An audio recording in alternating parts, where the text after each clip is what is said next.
Welcome back to The Explainer. Today, we're putting the microscope on an absolute blockbuster, the 2026 World Cup clash between Switzerland and Colombia. Now, this wasn't just your standard knockout match. No, this was a massive 120-minute emotional roller coaster. We're talking wild tactical adjustments, monumental defensive stands, and a finale that literally pushed the psychological limits of every single player on that pitch. We're jumping right in at the boiling point of this cinematic sports drama to see exactly how two completely exhausted teams dragged each other into a chaotic penalty shootout. One source summed it up perfectly, calling it an absolute thriller packed with unbelievable high-voltage drama. And honestly, they hit the nail on the head. This was a brutal test of both physical endurance and mental fortitude. So how exactly did this deadlocked battle unfold? Section 1. A sea of yellow. To really get this, we first need to establish the completely electric environment that set the stage. Picture this: BC Place Stadium in Vancouver. The coin toss favors Colombia's veteran captain James Rodriguez, and almost instantly, that stadium transforms into a roaring cauldron of Colombian dominance. The traveling fans vastly outnumbered the Swiss, turning the entire arena into this massive, intimidating wave of yellow shirts. Right from the opening whistle, that deafening wall of sound just fueled Colombia, helping them snatch early dominance over possession. Section 2, 90 minutes of warfare. Because despite those early explosive threats from Luis Diaz and James Rodriguez creating absolute panic in the Swiss ranks, this match quickly turned into an intense physical war of attrition. Going into the second half, both managers realized they needed to shake things up, demanding a way more aggressive approach. Look at the Swiss manager, Murat Yakin. He knew he had to solidify his midfield engine room, so he brings on Djibril Sow to inject some real steel right into the center of the pitch. On the flip side, Colombian manager Nestor Lorenzo pulls a double tactical sub, throwing on Juan Fernando Quintero and Jaminton Campaz to whip up what you can only call an offensive cyclone. It was like a giant chess match, with both guys desperately throwing pieces onto the board to break that deadlock. And you can see that sheer desperation in this mounting timeline of frustration. We're talking heavy challenges, tactical fouls, and agonizing near misses. Right at the 47th minute, So tragically slips on the grass at the exact moment he's trying to connect with a deadly ground cross. Then, 64th minute, Colombia's Luis Suarez beautifully picks a Swiss defender's pocket, but under all that psychological pressure, he just rushes his decision and drags the shot wide. Fast forward to the 84th, and Davinson Sanchez is literally throwing his entire body on the line to make a legendary last-second block. And if that wasn't enough, the 90th minute brings massive controversy. The Swiss bench is screaming for a penalty after a minor shirt pull on Fabian Rieder, but the referee and VR completely shut it down. So, after 90 full minutes of incredibly feisty, high-speed warfare, the referee finally blows the whistle. Yet, somehow, the scoreline remains stubbornly locked at a stone-cold 0-0. Both sides had pushed their physical limits, leaving absolutely everything out there on the grass. But those goalkeepers, they were entirely unyielding. Which meant forcing these completely exhausted warriors into 30 grueling minutes of extra time. I mean, fatigue was visibly setting in across both squads, but the pure hunger to advance kept them on their feet. Section 3. Extra time exhaustion. Now, the first 15 minutes of extra time saw Colombia completely take the reins, hunting desperately for that quarterfinal spot. And sheer heartbreak hit in the 99th minute.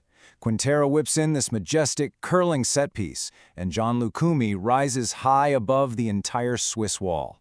His towering header beats goalkeeper Gregor Kobel, and the whole stadium erupts thinking, this is it, the deadlock is broken. But no, the ball violently slams the crossbar, bounces down directly onto the goal line, and just spins away. It was a totally unbelievable piece of bad luck that left the Colombian bench completely devastated. And it only gets crazier from there. In the 116th minute, you can see crushing mental fatigue really taking over. Jaminton Campaz intercepts this incredibly loose, lazy Swiss back pass and suddenly finds himself completely one-on-one with the keeper. The fate of the entire tournament is quite literally on his boot, but his shot completely misses the target. He lifts it high over the crossbar into the stands, and just like that, a golden opportunity completely evaporated right into the night sky. When the full 120 minutes finally concluded, this heavy, almost cinematic silence fell across the stadium as the ref signaled for a penalty shootout. Section 4. The psychological crucible. Now, Colombia won the toss and elected to strike first, taking a minor psychological edge by choosing to shoot directly in front of their massive, deafening wall of fans. The atmosphere was completely breathless. Just imagine having to block out thousands of whistling fans while staring down a world-class goalkeeper. Talk about pressure. And the shootout immediately gave us massive tactical gambles and heroic moments. Quintero and Granit Xhaka, they both casually score their opening shots. But look right here at round 2. Colombia's Davinson Sanchez tries this slow, stuttering run-up to mess with the goalkeeper's timing. A huge tactical gamble that ends in absolute tragedy when his shot clatters the underside of the crossbar and bounces out. Switzerland capitalizes immediately with a goal from Zeki Amdouni. Then, round 3 brings a massive momentum swing. Swiss defender Manuel Akanji gets completely overwhelmed by the pressure, rushes his kick, loses his balance, and blazes it way over the bar. But in round 4, after Cucho Hernandez fires a low, curling strike for Colombia, Gregor Kobel pulls off this magnificent, lightning-fast diving save. Cedric Itten then calmly buries his penalty, giving the Swiss a commanding 3-2 lead. Which brings us to these final breathtaking moments. Step 1. Star winger Luis Diaz steps up. He knows he absolutely must score to keep his country alive. And he handles it clinically, slotting it in to tie things up at 3-3. But then, step 2. It all comes down to Ruben Vargas. Carrying the tournament dreams of an entire nation right on his shoulders, Vargas stays completely unfazed by the hostile crowd.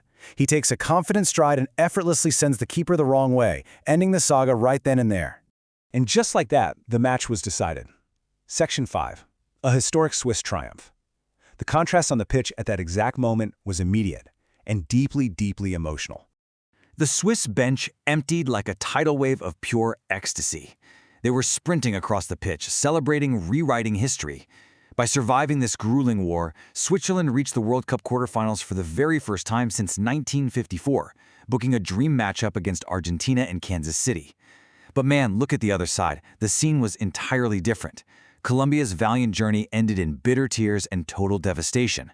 After giving such a brave, relentless effort, their players simply collapsed onto the turf in pure sorrow. Which leaves us with this final thought for today's explainer. When physical limits are pushed to the absolute brink, is it tactics that win the day or just pure, unyielding psychological grit? You really have to wonder. In an exhausting 120-minute war of attrition, does victory ultimately come down to that perfect second-half substitution, or is it simply about having ice in your veins when you're standing over the penalty spot and the entire world is watching? Thank you so much for diving into this monumental clash with me. Keep asking these questions and keep exploring the incredible dynamics of the beautiful game. Catch you next time.